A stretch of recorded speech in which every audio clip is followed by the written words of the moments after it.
अंदर क्यों गई हैं अचानक? ये देख, ये क्या है मम्मी जी? अरे खोल के देख तो ले एक बार। मम्मी जी आपने एमबीए किया हुआ है? और नहीं तो क्या, लेकिन कभी जॉब नहीं की, क्योंकि इस घर का रिवाज है कोई लेडीज यहाँ की जॉब नहीं करेगी। और मैं भी तुझे नहीं करने दूंगी। अब अपना घर संभालो, घर में बहुत काम होते हैं। ठीक है मम्मी जी। आई बड़ी जॉब करने वाली। अरे प्रीति, क्या हुआ? आज इतना उदास क्यों बैठी हो? आपको पता है ना, मैंने जॉब के लिए अप्लाई किया था, अब वहीं से अपॉइंटमेंट लेटर आया है। अरे वाह प्रीति, ये तो बहुत अच्छी बात है। अच्छी बात तो है, लेकिन आपकी मम्मी ने जॉब के लिए मना कर दिया है। बोल रही थी कि हमारे घर की कोई औरत जॉब नहीं करती है, तो तुम भी नहीं करोगी। मैंने भी नहीं की थी। अरे इसमें क्या बुराई है? तुझे तो पता ही है कि मुझे भी ऑफिस के काम से 6 महीने के लिए बाहर जाना है। सही रहेगा पीछे से तू अपनी जॉब में लगी रहना, उधर मेरा भी काम हो जाएगा। जॉब के बहाने तुम्हारा मन भी लगा रहेगा। तुम चिंता मत करो, मैं करूंगा मम्मी से बात। अभी मैं क्या बताऊं कि मम्मी जी कितना नाराज है मेरी जॉब वाली बात सुनकर। मम्मी। हाँ बोलो, अब तुम क्या कहने आई हो? मम्मी, मैं ऑफिस के काम से बाहर जा रहा हूँ 6 महीनों के लिए। अच्छा, अचानक कैसे? बस मम्मी, अचानक ही हुआ सब। कोई बात नहीं, तू आराम से जाना और यहाँ की चिंता बिल्कुल मत करना। अरे मम्मी, आपके रहते हुए मुझे घर की भला क्या चिंता। मम्मी, आपसे एक बात और करनी थी। हाँ बोल। मम्मी, प्रीति बता रही थी कि उसके जॉब का अपॉइंटमेंट लेटर आ गया है। हाँ बताया तो मुझे भी था, पर मैंने मना कर दिया। क्या जरूरत है छोटी मोटी जॉब करने की? पर मम्मी सही है, जॉब करेगी तो उसका मन भी लगा रहेगा, और मैं भी 6 महीने के लिए बाहर जा रहा हूँ। घर के तो वही छोटे मोटे काम है, कर लेगी। तो घर के छोटे मोटे काम तो वही करेगी? हाँ हाँ मम्मी, मैंने बोल दिया है कि वो जॉब भी करेगी और घर के काम भी कर लेगी। लेकिन तू मुझे एक बात बता, हमारे घर में किसने नौकरी की है जो बहू करेगी? तुझे तो पता है मैंने भी खूब पढ़ाई की है, लेकिन कभी जॉब करने की सोची भी नहीं, एक बार मना करने के बाद। पर मम्मी, अब जमाना बहुत बदल गया है। आजकल सब पढ़ी लिखी लड़कियां जॉब करती हैं, और आजकल का टाइम भी कैसा आ गया है, कितनी तो महंगाई है। अच्छा है, प्रीति जॉब करेगी तो कुछ ना कुछ सहारा ही लगेगा घर में। मम्मी प्लीज आप समझने की कोशिश करो और जॉब के लिए हाँ भर दो। आप कहो तो मैं बोल दूं प्रीति को कि कर ले जॉब। अगर तुम लोगों की यही मर्जी है तो यही करो, लेकिन बोल देना बहू को कि घर का काम बहू ही करेगी, मैं हाथ भी नहीं लगाऊंगी। अरे हाँ हाँ, वही करेगी, तुम चिंता मत करो। ठीक है, तो बोल रहा हूँ मैं उसे जाकर। प्रीति सुनेगी तो खुश हो जाएगी कि मम्मी ने जॉब के लिए हाँ भर दी। ये आजकल के बच्चे ना सुनते ही नहीं है बड़ों की। मम्मी जी मैंने आपका भी नाश्ता बना दिया, तो आप खा लेना। चलती हूँ मैं, वरना लेट हो जाऊंगी। अच्छा, और बाकी काम? मम्मी जी अभी मैं लेट हो रही हूँ, बाकी के काम मैं आके कर दूंगी। और वैसे भी काम वाली तो आती है, वो कर देगी झाड़ू पोछा। तो आप बस नैतिक को संभाल लेना। हाँ हाँ संभालो तो गी ही।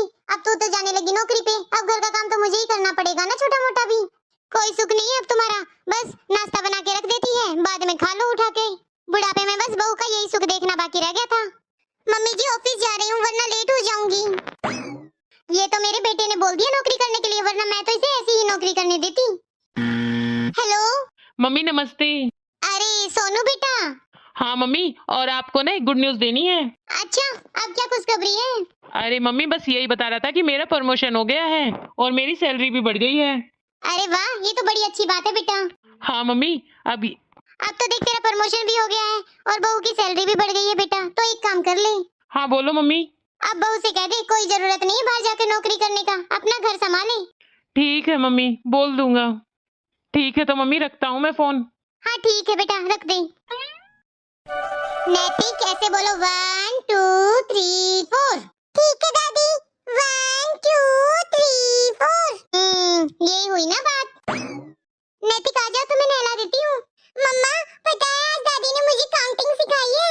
अरे वाह, मेरा बेटा काउंटिंग करने लगा। आजा पहले नहा ले, फिर और काउंटिंग सीख लेना अपनी दादी से। हाँ नैतिक, मैं तुझे बाद में सिखाऊंगी अब। ठीक है दादी। सुन बहू, अभी तक वो तेरी काम वाली नहीं आई है। मम्मी जी मैंने काम वाली को हटा दिया है। अच्छा, वो क्यों? क्योंकि मम्मी जी मैंने नौकरी छोड़ दी है, अब मैं घर पर ही रहूंगी। हाँ ये सही है, वैसे भी घर की बहू बेटियों को घर ही संभालना चाहिए। ठीक है मम्मी जी, मैं घर ही संभालूंगी। वो मम्मी जी, मुझे आपसे ये बोलना था कि मुझे थोड़े पैसे चाहिए थे, क्योंकि मुझे बाजार के 1 2 काम करने हैं। नैतिक की फीस भी भरनी है स्कूल में। पैसे तो तुझे चाहिए, अब तेरे पास पैसे कहाँ से आएंगे? ठीक है दे देती हूँ, बाजार जाए तो मेरा चश्मा दे रखा है मैंने दुकान पर, वो ले आना। ठीक है मम्मी जी, ले आऊंगी। बहू ये ले पैसे, और जो पैसे बचे वो वापस दे देना। ठीक है मम्मी जी। मम्मी जी। हाँ मम्मी जी, मैं ये कह रही थी सब्जी और घर का राशन थोड़ा खत्म हो गया है, तो क्या आप मुझे कुछ पैसे दे दोगे? मैं मार्केट जाकर ले आऊंगी। राशन खत्म हो गया? हाँ, हो ही गया होगा। ठीक है काजल बहू, ऐसा करती हूँ, मैं तुझे फोन पे कर देती हूँ, तू ले आना राशन। ठीक है मम्मी जी, आप मुझे फोन पे कर देना, मैं ले आऊंगी। ठीक है बहू। घर के खर्चे भी कितने बढ़ जाते हैं, पता ही नहीं चलता। मेरे मामा की बेटी की सगाई भी पास में ही आ रही है। आज ही मम्मी जी से पैसे लेकर शॉपिंग करने जाऊंगी अपने लिए। कितने पैसे वाले लोग हैं मामा जी यार, उनके इधर जाने के लिए तो अब शगुन भी अच्छा चाहिए। अरे बहू जरा चेक करना तुम्हारे फोन में पैसे आ गए या नहीं, मैंने तो उधर से भेज दिए हैं। ठीक है मम्मी जी, वो पैसे तो मैं चेक कर लूंगी। ये कह रही थी कि मेरे मामा की बेटी की सगाई है। कौन से मामा जी? दिल्ली वाले मामा जी की बेटी की? हाँ मम्मी जी, उसी की। उसकी सगाई में मुझे 1 हफ्ते पहले से ही बुला लिया है। अरे ये तो अच्छी बात है कि तुम्हारा इतना प्यार है। उधर जाने के लिए मम्मी जी खर्चा भी होगा, तो थोड़े पैसे चाहिए। अच्छा, कितने रुपए चाहिए तुझे? कम से कम 20,000 रुपए तो चाहिए ना मम्मी जी, शगुन भी दूंगी और अपने लिए कुछ शॉपिंग भी करूंगी। 20,000 रुपए? पर बहू इतने रुपए तो नहीं है मेरे पास, इस महीने तो वैसे ही इतना खर्चा हो गया था। इतने पैसे तो अकाउंट में भी नहीं है अभी। एक काम करते हैं बहू, हम काम वाली को फिर से रख लेते हैं काम पर, और नैतिक को मैं संभाल लूंगी। तुम एक काम करो, तुम अपनी जॉब फिर से स्टार्ट कर दो और घर की चिंता